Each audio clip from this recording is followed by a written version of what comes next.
வணக்கம் நண்பர்களே! Excel with யார்ன்ற உங்க சேனலுக்கு உங்கள அன்போட வரவேற்கிறேன். இன்னைக்கு நம்ம எக்ஸெல்ல ஒரு அற்புதமான ஃபங்ஷன பத்தி தான் இன்னைக்கு பார்க்க போறோம். அது என்ன ஃபங்ஷன்னு பார்த்தீங்கன்னா, அதுதான் ரவுண்ட் அப் ஃபங்ஷன். இத ரொம்ப டீட்டெயிலா இப்ப நம்ம உள்ள போய் பார்ப்போம்.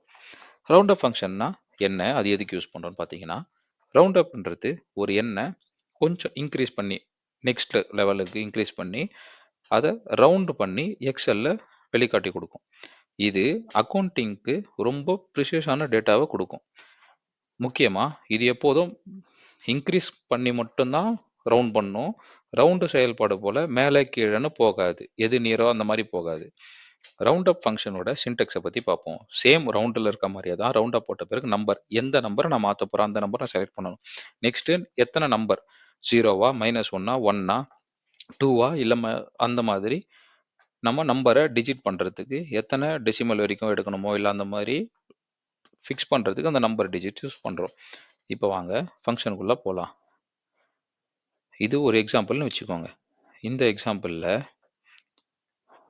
நம்ம ரவுண்ட் பண்ண மாதிரியே தான் ரவுண்ட் அப்லயும் பண்ண போறோம். இப்போ ரவுண்ட் அப்ல போயிட்டு நான் 12.35 குடுத்துட்டு நான் 2 போட்டேன்னா, இந்த 3, 4ன்னு இருக்குல்ல, ஸோ எல்லாத்துலயுமே அது இன்கிரீஸ் பண்ணி விட்டுரும் பாருங்க. 3, 5, 7, 9, 5, 7, 1, 2, 1, 3 இப்படி இன்கிரீஸ் பண்ணி குடுத்துச்சா, பழைய இது மாதிரி உங்களுக்கு அந்த 5க்கு கீழ இருந்தா நான் கம்மி பண்ணிடுவேன். 5க்கு மேல இருந்தா இன்கிரீஸ் பண்ணிடுவேன். அந்த மாதிரி இல்லாம எல்லாமே இப்ப இன்கிரீஸ் பண்ணி குடுத்துச்சு. இப்ப அதே மாதிரி இந்த ஃபங்ஷன்லயும் பாருங்க. இது 0வ போட்டு போட போறேன். 0ன்னா டெசிமலுக்கு அப்புறம் இல்ல. எல்லாமே இந்த 12, 56, 1, 2, 3, 4 இதுலயே நமக்கு பாருங்க.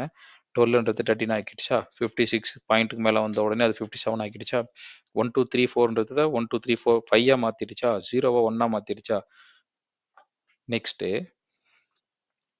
ரவுண்ட் அப்ல நம்ம -1 பண்ண போறோம். -1னா எதுவும் ஒண்ணும் இல்லைங்க.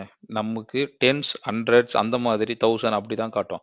12ன்னு இருந்தா அது 20க்கு போயிடும். 56ன்னு இருந்தா 60க்கு போயிடும். 1, 2, 3, 4ன்னா அது 1240வா மாறிடும்.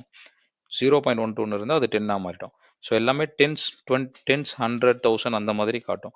ஸோ இப்போ உங்களுக்கு இந்த ரவுண்ட் அப் ரொம்ப ஈஸியா புரிஞ்சிருக்கும்னு நான் நம்புறேன். இது எந்தெந்த அப்ளிகேஷன்ஸ்ல இந்த ரவுண்ட் அப் ஃபங்ஷன் யூஸ் பண்றோம்னு பார்த்தீங்கன்னா, நிதி கணக்கீடுகள், அதாவது ஃபினான்ஷியல் கால்குலேஷனுக்கு டெசிமல் வேல்யூவ கொஞ்சம் இன்கிரீஸ் பண்ணி ரவுண்ட் பண்ணணும்ல, அந்த மாதிரி ஃபங்ஷனுக்கு யூஸ் ஆகும்.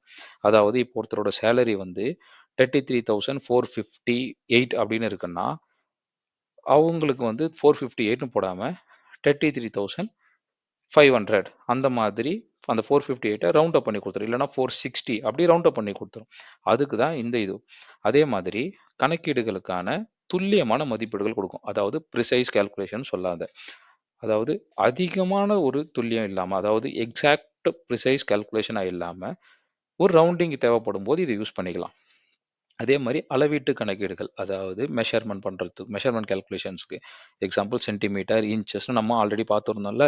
அதே மாதிரி அந்த 0.14 இன்ச் அப்படின்னு இருந்ததுன்னா, அது 0.14ன்னு இல்லாம அது 1 இன்ச்சா மாத்தி குடுத்துரும். இல்லன்னா 0.14ன்றத 0.2 அப்படின்னு குடுத்துரும்.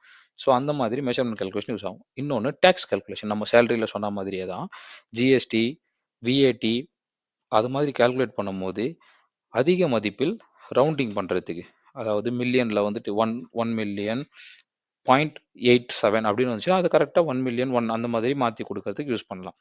ரவுண்ட் ஆஃப் ஃபங்ஷனோட முக்கிய குறிப்புன்னு சொன்னது தான் அந்த நம்பர் டிஜிட்ல 0ன்னா முழு எண்ண மட்டுமே ரிஃப்ளெக்ட் பண்ணி குடுக்கும். பாசிட்டிவ் நம்பர் போடும்போது, இந்த டெசிமலுக்கு புள்ளிக்கு அப்புறம் எத்தன நம்பரோ, நான் 1 போட்டா ஃபர்ஸ்ட் டிஜிட்லயே மாத்தி குடுக்கும். 2 போட்டா செகண்ட் டிஜிட்ல மாத்தி குடுக்கும். நெகட்டிவ் நம்பர் டிஜிட்ஸ் போட்டேன்னா, முழு எண்ணா குடுக்கும். அதாவது டென்ஸ், ஹண்ட்ரட், தௌசண்ட்ஸ் அதுக்கு மேல ரவுண்ட் ஆகும். இதுக்கு இதுக்கு அப்படியே ஆப்போசிட்டா பண்றது தான் ரவுண்ட் டவுன் ஃபங்ஷன். அத பத்தி நாளைக்கு பார்ப்போம். இப்போது ரவுண்ட் அப் ஃபங்ஷன பத்தி எப்படி ஒர்க் பண்றது அப்படின்றத பத்திலாம் நீங்க ரொம்ப நல்லா புரிஞ்சிருப்பீங்க. இது ஃபினான்ஷியல் அனாலிசிஸ்க்கும், டாக்ஸ் கால்குலேஷனுக்கும் மற்றும் டேட்டா ஃபார்மேட்டிங்க்கு ரொம்ப மிகவும் பயனுள்ளதா இருக்கும். இந்த வீடியோ உங்களுக்கு பயனுள்ளதா இருந்தா, தயவு செஞ்சு சப்ஸ்கிரைப் பண்ணுங்க, லைக் பண்ணுங்க மற்றும் ஷேர் செய்ய கண்டிப்பா மறக்காதீங்க. மேலும் எக்ஸெல் டியூட்டோரியலோட அடுத்த வெளியீடு வரத்துக்கு, அத பத்தி உங்களுக்கு ரொம்ப ஈஸியா டக்குன்னு தெரிஞ்சுக்கிறதுக்கு பெல் ஐகான கண்டிப்பா பிரஸ் பண்ணுங்க. நன்றி, வாழ்த்துக்கள்.